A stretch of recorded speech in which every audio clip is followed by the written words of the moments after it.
the message, and I'm talking to myself, and I'm also talking to my kids, and I'm also talking to our listeners, and hopefully to their kids. You want to really be happy in life? That is not going to happen. No matter how much you pursue your dreams, which is important, absolutely, if you're not at the same time focusing inward on what needs to change. So, for example, and again, what needs to be developed? Changed. I'll give myself as an example. Growing up, I had many dreams. You did? Tell me I about do, it. many dreams, yes. I wanted to study.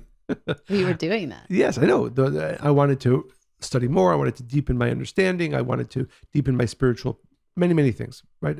But I was by nature an introvert, by nature shy, by nature averse to being in large groups. That was the nature with which I was born.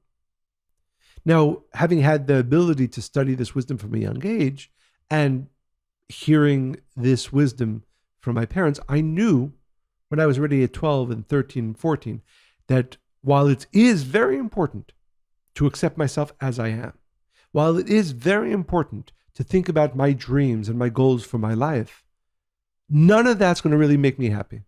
As a matter of fact, none of that's really going to come into fruition as it should, unless I am finding the parts of me that do need to be changed. For me, a big part of that was being an introvert, was being not liking being around people, all of that.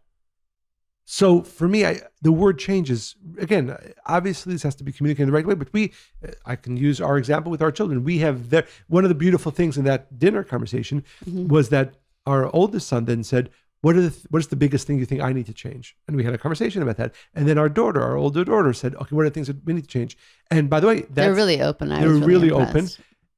And, I'm not saying that after listening to a 45-minute podcast, suddenly you can have this conversation perfectly with your children. But what I am saying... Maybe if it's 55 minutes. Yes, maybe. Maybe if it's 32 minutes. But what I am saying is that if you don't have on your agenda, to-do list as a parent, or if young adults are listening to us, if you don't have on the agenda of your life's work, finding the parts of yourself that need to be changed because we all have them, then your dreams, your goals will either not be met, or even if they are met to some degree, are not going to give you the fulfillment. Absolutely, as my mother would say, full stop.